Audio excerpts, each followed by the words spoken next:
What a difference a week makes.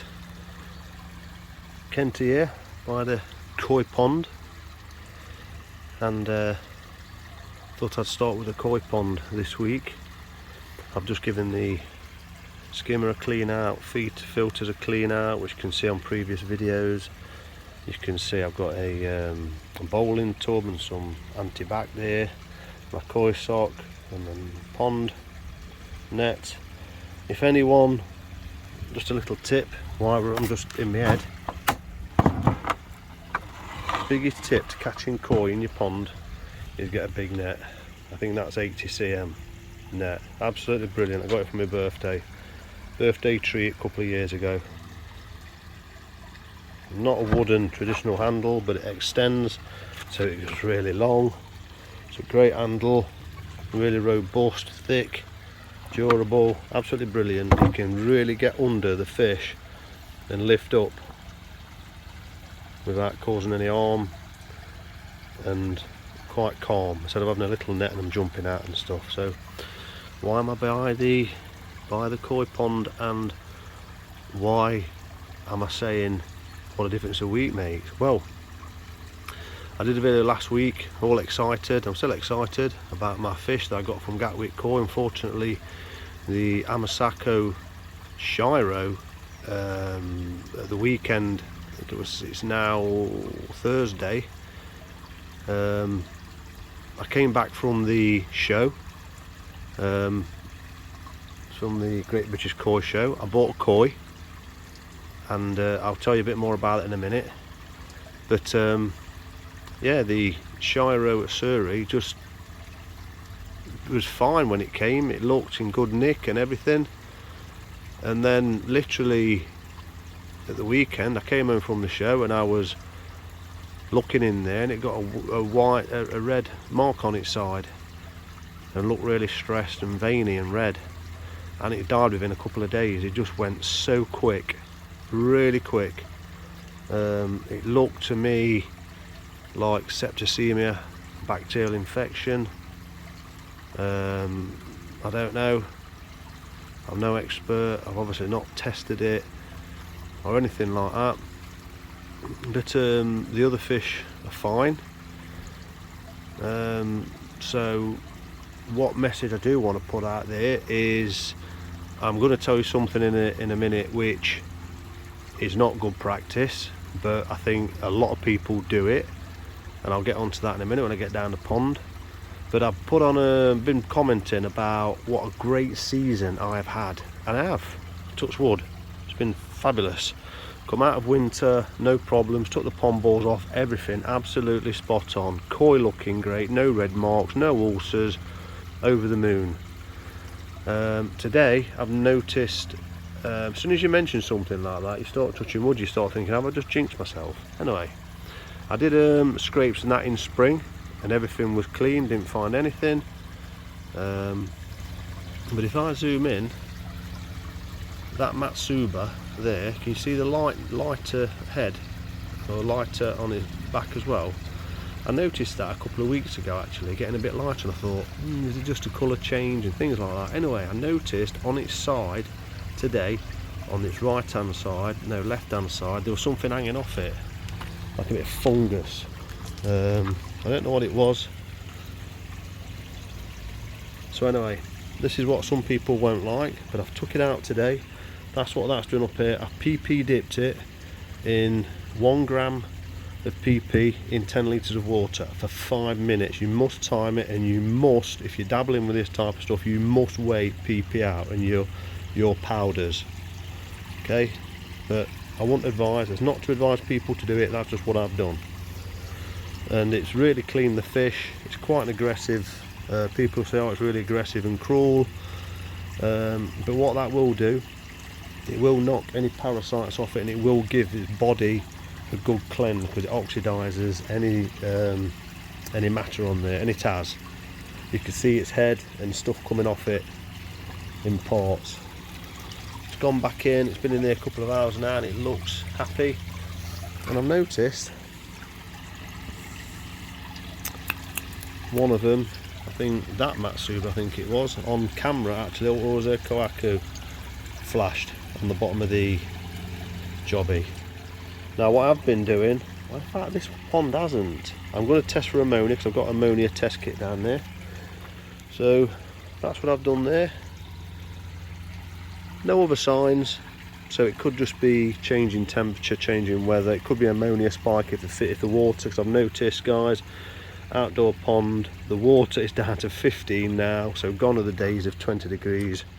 Gone, absolutely gone, gutted. Anyway, so that's autumn is well and truly on its way. I'll carry this down there to save me a job in a bit. So yeah, I've just done a bit of pond maintenance. The lilies are looking past the best now, so I'll probably cut those back soon. There's koi love eating on them. I don't know if I'll put them back in there next year, but I'll let them sprout in there and grow. I cleaned the top of the filter out in there last week, the filter floss, because that was really high and overflowing. Watered all the plants and fed them. The plant filter's looking great. The lilies there, they're pink ones if there's any out. Lovely pink flower on those. It's nice and clean. And there's the Christmas tree getting ready. I've had it 3 years now, doing well. Grass is looking good. It's getting cold at night, guys. It was the blue moon last night, and yeah, it was bright, wasn't it? Very bright. Got lots of weed in this year in winter if I can be bothered. It's, the bees are doing okay. I've got 4 colonies now. It's been a funny year this year for me with the bees, because a colony in that hive there was massive and it was just determined to swarm. I just could not keep on top of it, and it did swarm once or twice. So that really got hit. That just reduced to hardly nothing because it was queenless. So I caught a hive. I had another hive in the middle there, and I put that in the end, and that's doing well now. So I've actually got 4, and I've got a small hive in there, because there's another swarm that I caught which I don't know where from.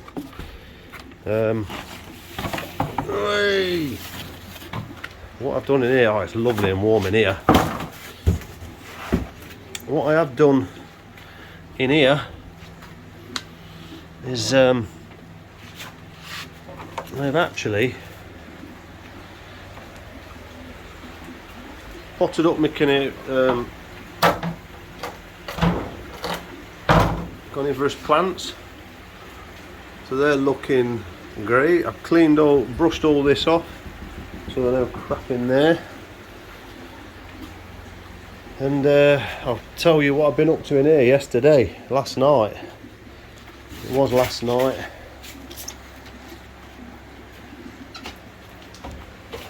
So, yeah, a bit of news on this one. So, this pond last night, frothing. Why is it frothing? Because I've put salt in here. Got salt, so it's currently at 0.49, so say 0.5. It was at 0.7 last night for 30 minutes, and at that rate it can kill parasites. So I timed it for 30 minutes, and then what I did, I had a lot of the water. Oh, so then I've reduced it to 0.7 to 0.5, so it's reduced. So that's that one, and that's still got salt in it. So I've got some more dissolved organics in here, because what it will do, the salt will kill any green stuff, like any algae and stuff like that. So it can be a treatment for ear algae. Ear algae won't want to, algae won't want to grow in it. So these fish are looking fine. Now, this is where I said at the top, I've been naughty and took a risk. and I'll show you the new fish that I got from Supreme Koi, Mark Cheddar. That's in here because I had no other space. I went to the show unprepared, weren't planning to actually buy any fish. I purchased a fish, the Kujaku, came home with it, and I thought, what am I going to do with it? I didn't want to put it in there. You know, I know as a koi keeper, in an ideal world, you should QT your fish, put them on their own and watch them for 3 weeks to a month and do any treatments and things like that. But I didn't. But I took the risk, and I know, even though people won't admit it, a lot of people do that and take that risk. And that's the risk we take. Anyway, I put the fish in, and while I was filming the fish for my video, a weekly video that week, I noticed the Shiro got this red mark on its side like a 5p piece, and I thought, that's weird. Oh god, here we go. So anyway, I got it up, had a look, and it was veiny, weren't looking good at all. And by Bank Holiday Monday, I went on the Saturday. I came back. It was Saturday evening. I saw it, or no, Saturday afternoon before football. So about 2 o'clock. It just didn't look good, and then it just went downhill in 2 days. I cannot believe how quick it deteriorated. Now, there's a positive thing here and there's a negative, because you could say, well, you've took the risk and you've put all the fish together, so blah blah blah blah blah. However, I believe that I buy my fish from good sources. They've not just taken out somebody's pond, which has got poor husbandry and things like that, and mixed with my fish. I buy from good people that I trust. So there is a degree of guarantee with it, because if you go back to these people and have a chat with them and say what problems you're having with the fish you purchased off them, they may help you out and give you a credit because so you don't lose the fish. So in a nutshell, that's what I did. I contacted Gary and told him what my situation was at the time, and he said he will credit me the fish. And that was before the fish actually did pass away. So, you know, if there's a moral to the story here, if you do buy fish, buy them from a trusted source who you will get the support with if you have any problems or you lose a fish, because fish can look healthy and not look like they've got any ailments at all until they are shipped, bagged, moved and mixed with other koi, etc, etc, and then they can have outbreaks of illness, and they can go downhill rapid. I've never had one go downhill that rapid, and I've not lost no fish for, I can't even remember, 2 years maybe ago. So look at my videos. I've certainly not had anything in the last year, because I've been, you know, saying how well I've done, touching wood and things like that.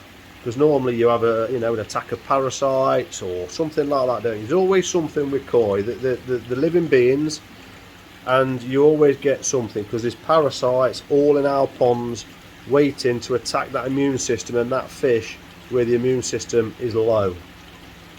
And then when it happens, and that's where you can get an infection or parasites. And I think that fish got stressed. It was in with the other two bigger fish. I don't know whether it's the shipping, you know, overnight, because it came really quick. It weren't like it was all bagged up for a day in Marquette or in transit or anything. Gary bagged it the day before, got it in overnight. I got it 10 o'clock next morning. Job done. But it happens. It happens. As sad as it is, it does happen. They are living beings. They aren't foolproof. But like I say, to end it there on that fish, fair play to Gary, and this is where it pays to go to people, because, you know, I got that fish for a really good price. But you don't want to lose money, do you? Not that quick. Not that quick. You don't want to buy something and then lose money that quick. If it was a, you know, it was fine for a bit in Yorkshire and then it ended up going downhill. But you don't want to lose something that quick. But most places, I'm telling you, if I bought that from a garden centre or a general place, I don't think they'd credit me. No way. I reckon the guarantee would be for 24 hours. I reckon they'd say 24 hours, how long you had the fish for, sorry, and not. They just don't with fish. It's livestock. They just don't do it because the risk is just so high for mortality on their part. They know it. And their fish, they probably know that their fish aren't in the best health, that they get them in, they don't do a QT, they don't really look after them that well, they put them straight in their little tanks and they get rid of them quick.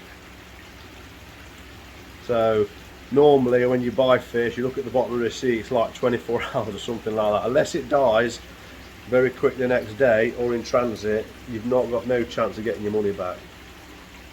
But if you get a rapport going with these people, and especially koi dealers, so for me, yeah, I've lost a fish. I've got 2 left. 2 of the better ones, 2 of the more expensive ones, which I'm happy about. I hope they don't go downhill in the same way. I don't think they will. They're looking really good nick at the minute. I've salted the pond as a bit of a temporary measure. A lot of koi breeders, a lot of the Japanese breeders do that. They have tanks where when they get their fish in, a lot of koi breeders do it when they get the shipment of fish, they put them in vats of salt straight away out the bags. Don't mix the ammonia the ammonia drenched water. You get rid of that water, you put the fish straight in, because what you don't want to do is mix the water in the bag and acclimatise them that by mixing water, because you change the pH and make the actual ammonia really toxic, and that can kill the fish. But I didn't do anything like that when I got them. I got them straight out and straight into fresh water. So I have been managing ammonia, but it's not toxic, and I'll go into that in another video because of pH, the relationship with pH, and I've also used Seachem Safe, which neutralises nitrite, nitrate and ammonia. So yeah, that's them. They're all vibrant and going for it. So we'll see how that goes and how that happened, what happens there. This pond's doing awesome, still doing great. I've got a bit of ammonia reading in this one, so again I've treated, well not treated, but I've done a water change, and I've put Seachem Safe, removes chlorine, chloramine and ammonia, detoxifies nitrite and nitrate depending on the dosage. So I use this every time I do a water change, and I'll put a link in the description, so click on the link. That's about the best price I've seen it. I think it's £10.75. This whole tub, 250 gram, treats up to 240,000 litres. That's 60,000 US gallons. I absolutely love this stuff. I absolutely love it. Great stuff. Fantastic. You can use it on reef tanks and freshwater. Can't beat it. So every time I put water in, I put it in. And you get the added benefit. Obviously it removes the chlorine, the chloramine, which is the important thing, which is in water nowadays, and also ammonia. Win-win. And then at a higher level, you can actually detoxify nitrite and nitrate. And then you still get readings of it on your test kit. It doesn't eliminate it in that way. It just bonds it so your filter can collect it in a efficient manner. So gave this a good clean out last night, and took the inners out, drained it, and took all the media out. It weren't bad actually at the bottom of there. I had some shells though, some shells in the bottom, so I took all those out because they'd gone soft.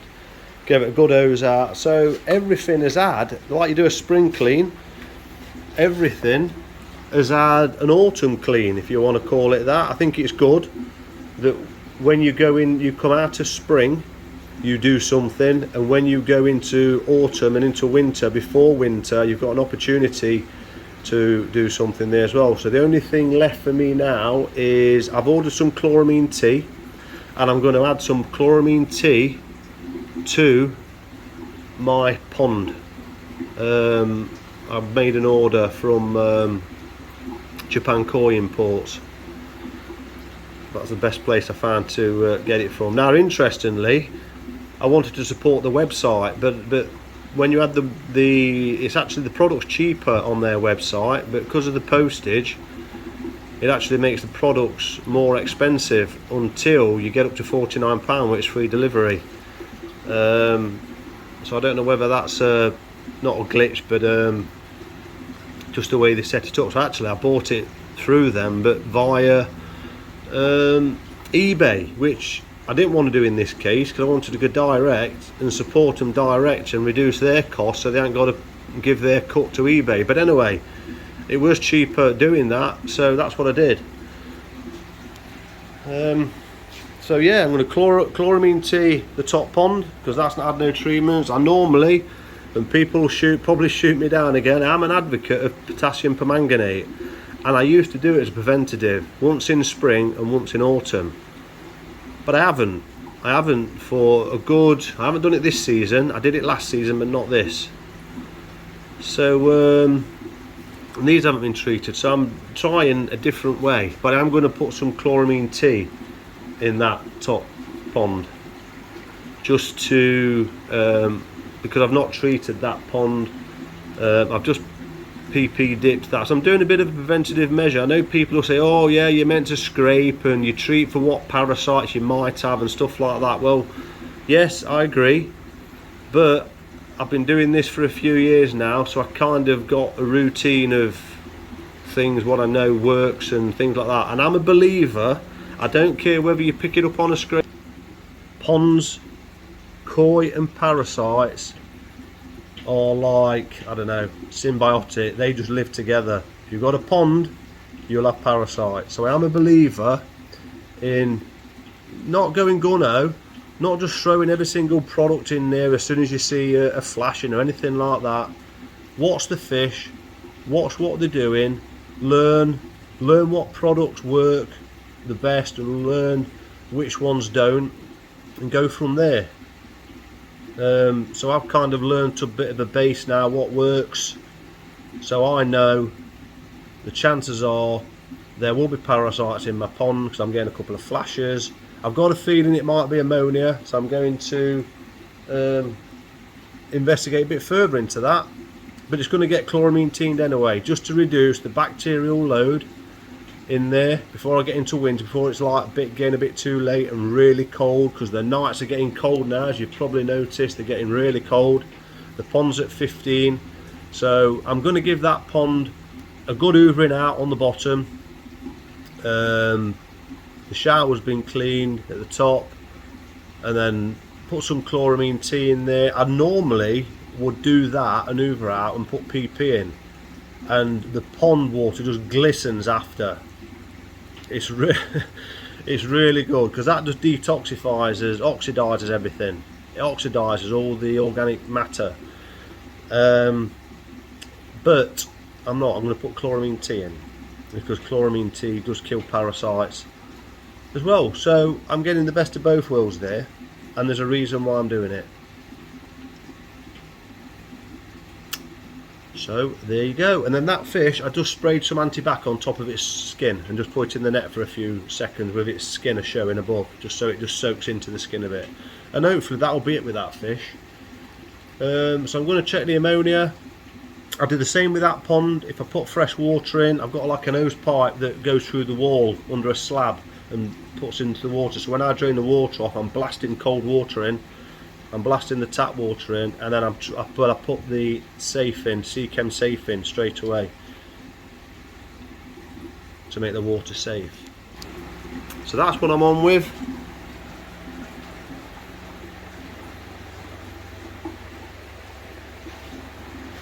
What can I say? I've been looking at ponds. What do you think, guys? I just feel like these fish are outgrowing this now. I nearly bought a pool the other day, 15 foot. 15 foot, it would come to here, come to there where that mark is, and it would come out to here, so I could walk down that side. But then I'm thinking, no, just have it a pool here, coming out here and across here, a big pond. So basically about 1,500 litre. I think we're 14 foot or 15 foot by 10 by 2.5 foot. They're not deep, the pool. I think that was coming in at 1,000. No, sorry, what am I on about? 6,500 litres. 6,500 litres, I think it was. So I'm looking at about 5,000 litres. This holds 2,000, so it'd be 2.5 size of this. So say 1, 2, 2.5. That's what I'm looking at. So I'd love to do, but at the minute I'm stuck. I just can't get my head around it. I've been thinking, just buy a pond, remove this because it's all isolated to there, where cable going to there, where I've got a plug under there, so I could easily unplug that, drag this down here, put this here maybe, move that tap because that's only a nose coming in, unclip that, move that over, so I could have that technically QT here, this here, and then a pond. Take all that down, take all that down, take that little wall down, take all this out, and just have a pond. So when I'm standing here, it's just a pond all the way across there. Put some boards across on the left so I can walk over to the window, and then put some bulbs on this side on the actual top of the pond, so there's some shade on the sides which they might like some cover, and then I've got walk to the windows and that far end. But I just can't get my head round. I think because of this I'd have to move them somewhere temporarily, which would mean putting them in there, and I don't want to do that, so I'm kind of stuck at the minute. What do you think? Got any ideas? I don't want to buy a massive pool, so this is, I was thinking, shall I build a wall on this front from here? This is single skin 4-inch concrete block. Just build flat, get some concrete blocks, lay them flat as you do with pond building all the way across, and even buy a little window and put a window in the front, and then put a pond liner in. Get a second-hand window and put one in the front of it, so technically here I'd have a pond all the way across. And I'm thinking, well, yeah, but then this, I don't think this wall, single skin wall, would be strong enough, which is the supporting for the greenhouse. Look all the way round.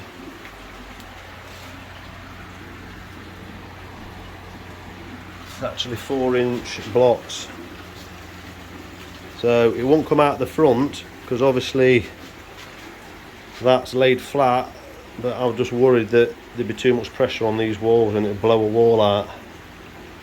What do you think? 5,000 litres. Shall I do it? Would that be enough? Would the walls be okay? And that's what's pulling me off going the full log, because then I'd have to maybe put another 4-inch wall in front of that to build up all the way across. And I can't be arsed with that. That's why I'm thinking a pool.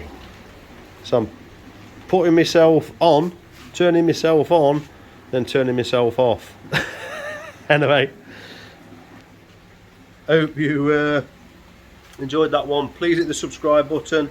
Thanks for subscribing if you have already subscribed, and please hit the like button, really appreciated, it really helps. See you on the next one. Goodbye.